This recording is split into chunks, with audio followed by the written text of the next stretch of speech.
अस्सलाम वालेकुम नाजरीन, आपके सामने हाजिर हुए हैं। बहुत सी रूमर्स फैली हुई हैं और बहुत सी असल ख़बरें भी हैं, लेकिन ये देखना है कि वाकई रूमर्स हैं या असल ख़बरें हैं।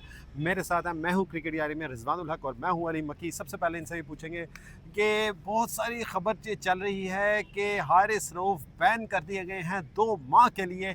क्या ये खबर सही है या गलत है, ये तो वक्त ही बताएगा और हमें रिजवानुल हक साहब बताएंगे। उन्होंने फ़ौरन मोबाइल निकाल लिया और डायरेक्ट वो हारिस रऊफ़ से पूछने लगे हैं क्या ये खबर सही है या नहीं। तो हारिस रऊफ़ को बैन कर दिया गया है 2 माह के लिए। क्यों बैन किया गया, कैसे हुआ, क्या हुआ, स्टार्ट से लेके चलते हैं। हारिस रऊफ़ ने ऐसा क्या किया जो इंडिया को और बीसीसीआई को चुभन हुई? देखिए उन्होंने वो इशारे किए हैं 6-0 के और वो जो क्राउड, मैं ये बात बता दूं कि बेहतर ही उन्होंने क्राउड के जो पाकिस्तान इंडिया का मैच था, अब हाई वोल्टेज ड्रामा था, ऑब्वियसली पाकिस्तान इंडिया की तरफ से दोनों से जुमलेबाजी चल रही थी। हारिस रऊफ जो थे ना वो खड़े थे बाउंड्री लाइन के ऊपर। अब उन्होंने इशारा किया 6-0 का, जो भी जेट्स वगैरह गिराने का उन्होंने हाथ के जेस्चर के थ्रू इशारा किया। बेसिकली वो आप ये तो सोच रहे हैं, आप ये भी देखें कि the crowd they were misbehaving with Haris Rauf, ठीक है ना। वो कोहली के नारे मार रहे थे। उन्होंने उनके उनके जवाब में उनको ये कहा था, ऐसा नहीं है कि प्लेयर जिसकी कंसंट्रेशन ग्राउंड में है वो बिला वजह जाके जो है ना बाउंड्री लाइन पे जो आवाम आई हुई है उससे पंगा ले। अच्छा, इसके साथ साथ ये भी देखा जा सकता है कि आप ये जो जेस्चर्स हैं, ये तो एक प्लेन का है, 6-0 का है। इसके अलावा अगर हम देखें विराट कोहली की तरफ से, तो उन्होंने ऑस्ट्रेलिया में एक दफा बड़ा गंदा जेस्चर दिखाया था। मैं आपको यहाँ दिखा नहीं सकता क्योंकि आपको याद होगा। कान में बता दो। हाँ, ये जो अबू बकर करके दिखा रहे चलें हैं, ठीक है, हम समझ गए ना, बाकी भी समझ तो गए। अब विराट कोहली ने ऐसे जेस्चर कई दफा दिखाया, फिर ये करना मतलब ये कोई गलत, वो तो मतलब सही जेस्चर नहीं है। देखिए मेरी बात सुनिए। मतलब देखिए बिलो द बेल्ट देखिए अली, या तो ये होता है कि हमने एक बड़ा बहुत ही फेमस टेस्ट मैच है between Sri Lanka and south Africa. हाँ बिल्कुल ठीक है, वो तकरीबन 1-1.5 दहाई पहले का टेस्ट मैच है, जिसमें ये बड़े बड़े जो आपके स्टार हैं, कुमार संगकारा वगैरह, इनके दरमियान इस कदर शदीद लड़ाई हो गई थी कि माइक के ऊपर जो बाउचर थे वो गंदी गंदी गालियां दे रहे थे और ये ऐसे लगता था कि जैसे ये अभी एक दूसरे के कपड़े फाड़ देंगे। उससे ज्यादा हमने किसी में नहीं देखी। ठीक है, इस लेवल की बदतमीजी चली गई हुई थी। लेकिन एक बात आपको बता दूं, फिर भी वो ग्राउंड तक थी।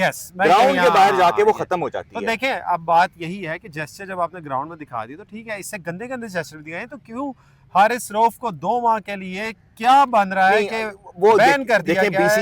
बीसीसीआई ने अभी कंप्लेंट की है, अभी कंप्लेंट की है, बैन लगा नहीं है। और मैं बताऊं, सस्पेक्टेड है कि उनके ऊपर बैन लग जाए, लेकिन बात ये है कि बीसीसीआई ने ये कंप्लेंट तो की है, लेकिन आईसीसी इसको बैलेंस आउट करने की कोशिश करेगी किसी ना किसी तरह, क्योंकि आईसीसी बैलेंस आउट तो बीसीसीआई की तरफ नहीं, मैं आपको ये बताऊं, वो ऑब्वियसली ज्यादा फायदा उन्हीं को होगा, लेकिन पाकिस्तान को कुछ ना कुछ दिखाने की कोशिश करेगी और जो भी होगा वो इस सीरीज के बाद ही होगा। इस सीरीज के दौरान वो कुछ नहीं एशिया कप के फाइनल के बाद वो इस दौरान कुछ नहीं करेंगे, क्योंकि उन्होंने भी पैसे कमाने हैं। अच्छा, इसमें मैं आपको बता दूं नाजरीन को, सबसे पहले जी बीसीसीआई ने फाइल कंप्लेंट की है। ऐसा डिसीजन कोई नहीं हुआ कि 2 माह के लिए बैन हुए हैं। सबसे पहले जी उन्होंने हारिस रऊफ के खिलाफ की है और फिर साहिबजादा फरहान के खिलाफ, जो उन्होंने गन बनाया था। हालांकि यही गन का निशान MS धोनी, मैं आपको बड़ी दफ़ा कह चुका हूँ, MS धोनी बना चुके हुए हैं। जब वो अपने पीक पे थे 2006-7 की बात है, मुझे याद है, बिल्कुल, जब उनके लंबे बाल थे, तो वो कर चुके हैं। उस वक्त कोई बैन नहीं हुआ था, कुछ भी नहीं हुआ था।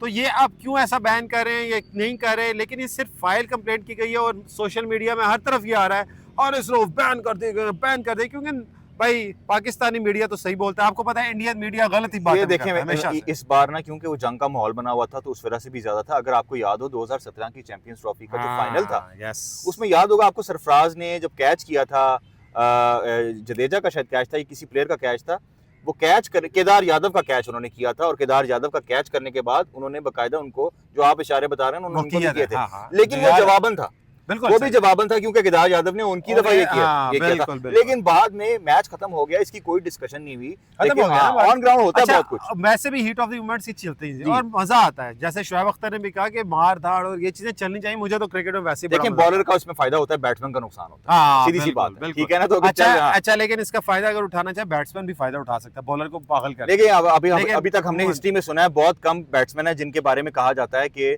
जो कप्तान थे वो बॉलर को भी कहते थे कि यार इसको मत चढ़ाना, ये उल्टा हमें और मारेगा। उसमें एक विव रिचर्ड्स थे और दूसरे ब्रायन लारा थे, जिनके बारे में ये कहा जाता है। लेकिन अभिषेक शर्मा को भी हमने देखा कि उन्होंने शाहीन अफरीदी को, उन्होंने शॉर्ट बॉल करी, उन्होंने छक्का मारने के बाद उनको गाली दी। लेकिन यार ये चीजें तो बाद में देखेंगे। मैं आपको इसमें एक एनालिसिस भी करके बताऊंगा कि क्या हुआ शाहीन अफरीदी की बॉलिंग को वर्सेस अभिषेक। ये बहुत बड़ा टॉपिक है, इसमें हम बाद में बात करेंगे। लेकिन अभी ऐसी रूमर्स ही हैं, सिर्फ ऐसा कुछ नहीं फाइनलाइज हुआ कि जी बैन कर दिया गया है। इंडियन मीडिया हमेशा झूठ बोलता है। मई से हम देख रहे हैं अभी तक मुसलसल झूठ बोला जा रहा है। जैसे रावी में सैलाब, पता नहीं क्या क्या आ गया, सैलाब की पेशेंट उन्होंने पहले कर दी थी, सी पोर्ट तबाह हो गया, ये हो गया, वो हो गया, रिजवानुल हक साहब 8 फुट लंबे हो गए। तो मतलब ये हमने इंडियन मीडिया से सुने। तो don't trust listen anyone except cricket यारी। तो इसके साथ ही हम आपसे जाना चाहते हैं क्रिकेट यारी में। अल्लाह हाफ़िज़।